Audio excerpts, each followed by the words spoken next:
ಇದು ಈ ಹಿಂದೆ ಬಂದಂಥ ಕೋರ್ಟ್ ಆರ್ಡರ್ ಇರ್ಬೋದು, ಈಗ ಮೂಡಾದ್ದು ಲೋಕಾಯುಕ್ತ ವರದಿಯನ್ನು ಕೊಟ್ಟಿರೋ ಸಬ್ಮಿಟ್ ಮಾಡಿರೋಂಥದ್ದು ಇರ್ಬೋದು. ಇದರಲ್ಲಿ ಏನು ಜನಕ್ಕೇನು ಆಶ್ಚರ್ಯ ಇಲ್ಲ. ಕಾಂಗ್ರೆಸ್ ಸರ್ಕಾರ ಅಧಿಕಾರವನ್ನು ಉಳಿಸ್ಕೊಳ್ಳಿಕ್ಕೆ ಯಾವ ವ್ಯವಸ್ಥೆಯನ್ನು ಕೂಡ ಬುಡ ಮೇಲೆ ಮಾಡುತ್ತೆ. ಲೋಕಾಯುಕ್ತವನ್ನು ಹತ್ಯೆ ಮಾಡಿದಂಥ ವ್ಯಕ್ತಿ ಯಾರಪ್ಪ ಅಂತಂದರೆ ಇದೇ ಸಿದ್ದರಾಮಯ್ಯನವರು. ACB ಅಂತ ತಂದಿದ್ದು ಲೋಕಾಯುಕ್ತನ ಹತ್ಯೆ ಮಾಡಿ ತಂದಿದ್ದಲ್ವ. ಅವರು ಹತ್ಯೆ ಮಾಡಿ ಲೋಕಾಯುಕ್ತನೇ ಮುಗಿಸೋಕೆ ಕೊಟ್ಟರು. ಲೋಕಾಯುಕ್ತದ ಇವತ್ತು ಒಂಥರ ಟೂತ್ಲೆಸ್ ಟೈಗರ್ ಥರ ಆಗೋಗಿದೆ. ಅವ್ರು ವರದಿ ಕೊಡಿ ಅಂತ ಅವರೇ ಒಂದು ಕಮಿಟಿ ಮಾಡ್ತಾರೆ. ಆ ವರದಿನಲ್ಲಿ 50-50 ಏನಿದೆಯಲ್ಲ ಅದ್ರ ಬಗ್ಗೆ ಉನ್ನತ ಮಟ್ಟ ತನಿಖೆ ಆಗಬೇಕು ಅಂತ ಹೇಳ್ತಾರೆ. ಇವ್ರು ತಗೊಂಡದ್ದು 50-50ನೇ. ಇದರಲ್ಲಿ ತಪ್ಪಾಗಿಲ್ಲ. ಆದರೆ 50-50ನಲ್ಲಿ ಈ ರೀತಿ ಮೂಡಾಕೆ ನಷ್ಟವಾಗಿರುವಂಥದ್ದು ನಿಜ. ಅದ್ರ ಬಗ್ಗೆ ಉನ್ನತ ಮಟ್ಟ ತನಿಖೆ ಹೋಗ್ತಾರೆ. ಆದರೆ ಇದಕ್ಕೆ ಮೂಲ ಕಾರಣೀಭೂತರೇ ಸಿದ್ದರಾಮಯ್ಯನವರಲ್ವ. ಅವರಿಗೆ ಮಾಫಿ ಮಾಡಿ ಉನ್ನತ ಮಟ್ಟದ ತನಿಖೆ ಆಗಬೇಕು ಅಂತಂದರೆ ಇದೊಂಥರ ತಿಪ್ಪೆ ಸಾರಿಸೋ ಕೆಲಸವನ್ನು ಈ ಲೋಕಾಯುಕ್ತ ರಿಪೋರ್ಟ್ ಮಾಡಿದೆ. ನಮಗೇನಿದ್ರೆ ಆಶ್ಚರ್ಯ ಏನು ಆಗ್ತಾ ಇಲ್ಲ.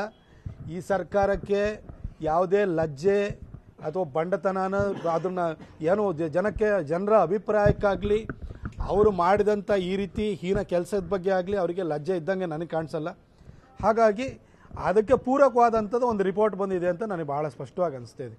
ಸರ್, ತಾವು ಸಭೆ ಸೇರಿದ ವಿಚಾರಗಳ ಚರ್ಚೆ ಬಗ್ಗೆ ಅಧ್ಯಕ್ಷರು ಹೇಳಿದ್ದಾರೆ, ಹೋರಾಟ ಮಾಡಬೇಕು ಅಂತ. ಅವ್ರ ಜೊತೆಗೆ ಒಟ್ಟಾಗಿ ಹೋರಾಟವನ್ನು ಮಾಡ್ತಿರೋದು ಸರ್.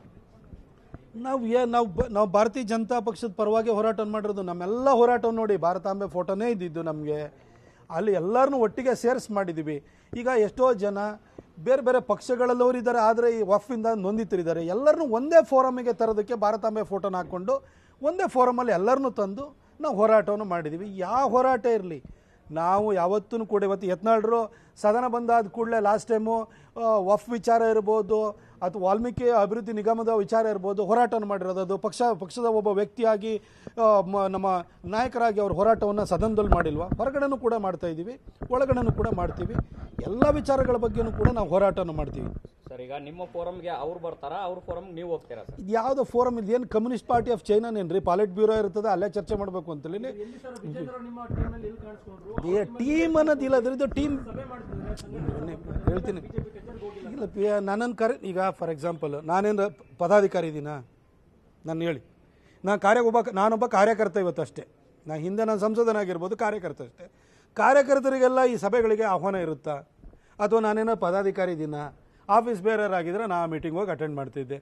ಯಾವುದೇ ನಮ್ಮ ಮೈಸೂರು ಮಟ್ಟದಲ್ಲಿ ನಮಗೆ ಜಿಲ್ಲಾ ಮಟ್ಟದಲ್ಲಿ ಸಭೆಗಳಿರುತ್ತೆ, ಅದಕ್ಕೆ ನಮ್ಮ ಆಹ್ವಾನ ಇರುತ್ತೆ, ಅದಕ್ಕೆ ಹೋಗ್ತೀನಿ. ಇದು ನಮ್ಮ 24ನೇ ತಾರೀಕು ಉದಯಗಿರಿ ಪೊಲೀಸ್ ಸ್ಟೇಷನ್ಗೆ ಸಂಬಂಧಪಟ್ಟ ಹಾಗೆ ಇವತ್ತೂ ಕೂಡ ಚರ್ಚೆ ಆಗಿದೆ. ಅದರಲ್ಲೂ ಕೂಡ ಭಾಗಿಯಾಗಿದ್ದೀನಿ. ನಾನು ಅಲ್ಲೂ ಕೂಡ ಮಾಹಿತಿನೂ ಕೊಟ್ಟು ಬೆಂಗಳೂರಲ್ಲಿ ಒಂದು ಮೀಟಿಂಗ್ ಇದೆ, ಅದಕ್ಕೋಸ್ಕರ ಇಲ್ಲಿ ಬರ್ತಾಯಿದ್ದೀನಿ ಅಂತ ಹೇಳ್ಬಿಟ್ಟು ಬಂದಿದ್ದೀನಿ. ನಾಳೆನೂ ಹೋಗ್ತೀನಿ, ಅವ್ರನ್ನ ಭೇಟಿ ಆಗ್ತೀನಿ. ಆ ಹೋರಾಟದಲ್ಲೂ ತೊಡಗಿಸ್ಕೊಳ್ತಿದ್ದೀನಿ. ನಮ್ಮ ಪಕ್ಷದ ವತಿಯಿಂದಲೇ ಮೈಸೂರಿನಲ್ಲಿ ಹೋರಾಟ ಆಯಿತು, ಹೋಗಿದ್ದೀನಿ. ವಫ್ ಸಂಬಂಧಪಟ್ಟವಾಗಿ ಕೊಡಗಿನಲ್ಲಿ ಹೋರಾಟ ಆಯಿತು, ಪಕ್ಷದ ವತಿಯಿಂದ ಹೋರಾಟವನ್ನು ಮಾಡಿದ್ದೀವಿ. ಎಲ್ಲ ಸಭೆಗಳು ಅಲ್ಲ, ಅಧ್ಯಕ್ಷರು ಕರೆಯುವಂಥ ಎಲ್ಲ ಸಭೆಗಳಿಗೂ ಕೂಡ ನಾವು ಅಪೇಕ್ಷಿತರಿರಲ್ಲ. ನೋಡಿ ಇವತ್ತಿನ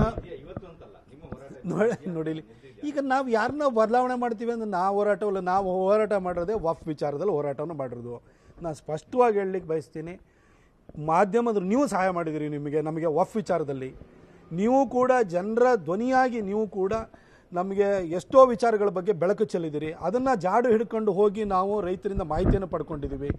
ನಾವು ವಫ್ ವಿರುದ್ಧ ಹೋರಾಟವನ್ನು ಮಾಡಿದ್ದೀವಿ ಹೊರತು ನಾವು ಯಾರನ್ನ ಬದಲಾಯಿಸೋದಕ್ಕೆ ಇನ್ನೊಂದಕ್ಕೆ ಆ ಥರದ ಹೋರಾಟ ಅಲ್ಲ. ಈ ಹೋರಾಟ ಏನಿದ್ರು ವ್ಯವಸ್ಥಿತವಾಗಿ ನಮ್ಮ ರೈತರನ್ನ ಕಾಪಾಡುವಂಥ ಮಠಮಾನ್ಯಗಳು, ದೇವಸ್ಥಾನಗಳು, ಹಿಂದೂಗಳ ಭೂಮಿಯ ರಕ್ಷಣೆಯ ಹೋರಾಟ ಇದಾಗಿತ್ತು. ಅದಕ್ಕೆ ಸಂಬಂಧಪಟ್ಟಾಗೆ ಇವತ್ತು ಒಂದು ರೀತಿಯಲ್ಲಿ ಆ ಹೋರಾಟ ತಾರ್ಕಿಕ ಅಂತ್ಯಕ್ಕೆ ಹೋಗಿರೋದ್ರಿಂದ ಇವತ್ತು ಸೇರಿದ್ದೀವಿ. ಇದರ ಆಚೆಗೆ ಬೇರೆ ಯಾವುದೂ ಪಾಲಿಟಿಕ್ಸ್ ಇಲ್ಲ.